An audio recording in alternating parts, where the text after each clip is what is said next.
Très bien, bonjour à tous. Alors aujourd'hui, pour l'analyse grammaticale, la phrase est Julien et Max jouent à la balle américaine dans la cour de récréation, dans la cour de l'école, pardon. Donc, premier exercice, comme d'habitude, on vient étudier la nature de chacun des mots. Donc, c'est parti.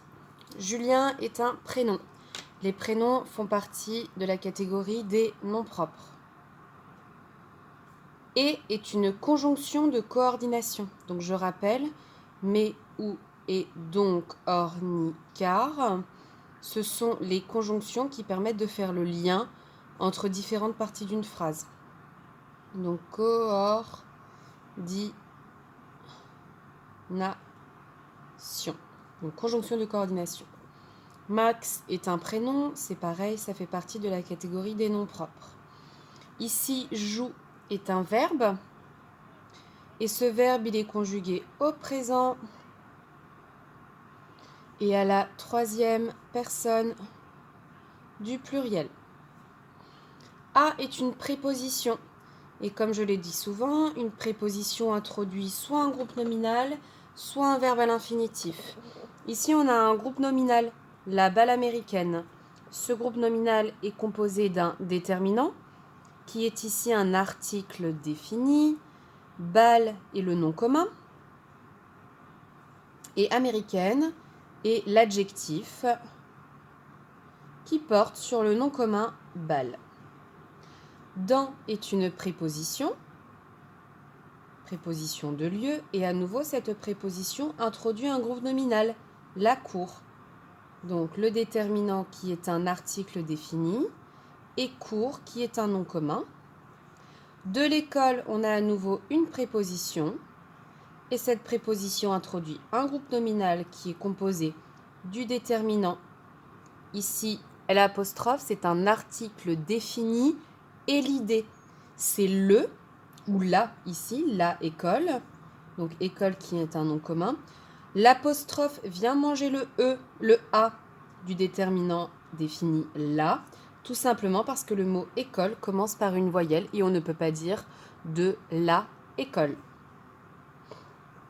On passe ensuite à la partie suivante où nous devons identifier les différentes fonctions dans la phrase. Alors, comme je le dis souvent, pour pouvoir trouver les différentes fonctions dans une phrase, il faut toujours commencer par chercher le sujet et le verbe. Le verbe conjugué ici, c'est joue.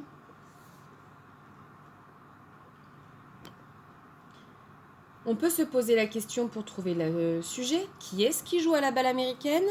C'est Julien et Max. On a le sujet. Maintenant, on va avoir deux compléments à étudier. On a dans un premier temps à la balle américaine.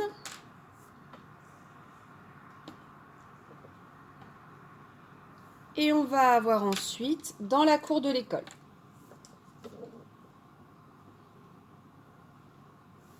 Ce sur quoi il faut s'interroger, c'est de savoir si ces compléments-là sont essentiels ou non. Si je prends par exemple dans la cour de l'école, est-ce que je peux le déplacer ?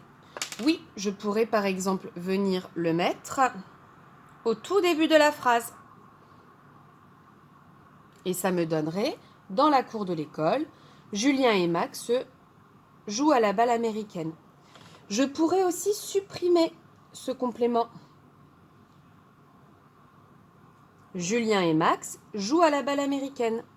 Donc, dans la cour de l'école est un complément qui est supprimable et déplaçable. Ce n'est pas un complément essentiel, c'est un complément circonstanciel. Et ce complément circonstanciel nous donne des informations sur le lieu où se trouvent Julien et Max pour jouer à la balle américaine. Donc, dans la cour de l'école est un complément circonstanciel de lieu. À la balle américaine est un complément qui complète le verbe joue. Ce complément va avec joue puisqu'il permet de donner des informations sur à quoi jouent Julien et Max. Et quand je pose ma question, à quoi jouent Julien et Max ? Je réponds Julien et Max jouent à la balle américaine. On a donc une préposition qui vient introduire le verbe joue, qui vient compléter, qui vient introduire le complément qui complète le verbe joue. Donc à la balle américaine ici, c'est un complément d'objet indirect puisqu'il répond à la question à quoi jouent Julien et Max. Ensuite, pour continuer sur les deux derniers exercices. Alors, on devait ici, donc question numéro 3, transformer cette phrase à la troisième personne du singulier. Donc, notre sujet, c'est Julien et Max. Julien et Max, on sait que c'est il avec un S. C'est de la troisième personne du pluriel. Eh bien, je viens changer Julien et Max, il avec un S, tout simplement par il, troisième personne du singulier, et je viens conjuguer mon verbe de telle manière à ce qu'il soit conjugué avec il, et au présent, la terminaison est E. Et dernier exercice, je dois conjuguer cette phrase à l'imparfait. Donc, petit rappel pour l'imparfait. J'ai le verbe jouer. Pour conjuguer un verbe à l'imparfait, je prends son radical. Donc, j'enlève la terminaison et je prends tout ce que j'ai devant le radical. Je recopie le radical. Je joue et ma terminaison avec je, c'est AIS. Ce qui me donne je jouais. Je recopie le radical joue et je rajoute la terminaison AIS, ce qui me donne tu jouais. Il et elle. Je recopie le radical joue et je rajoute la terminaison AIT, ce qui me donne il ou elle jouait. Nous,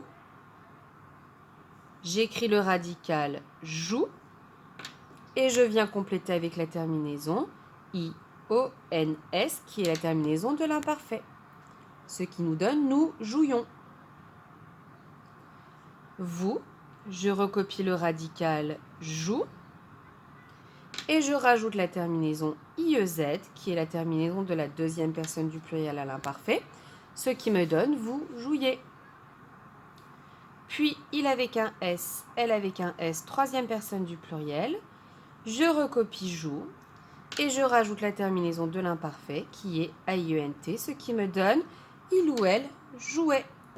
Et voilà ici, j'ai donc la table de conjugaison des verbes du premier groupe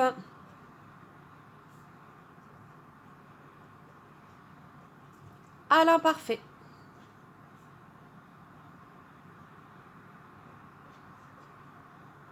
De l'indicatif.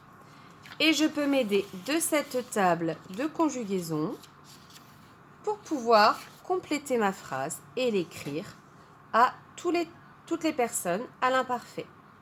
Ce qui donne je jouais à la balle américaine. Tu jouais à la balle américaine. Il jouait à IT à la balle américaine. Nous jouions à la balle américaine.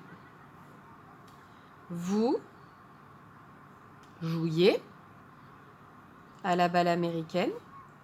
Et pour finir, il jouait à IENT à la balle américaine. Et voilà pour l'analyse grammaticale d'aujourd'hui.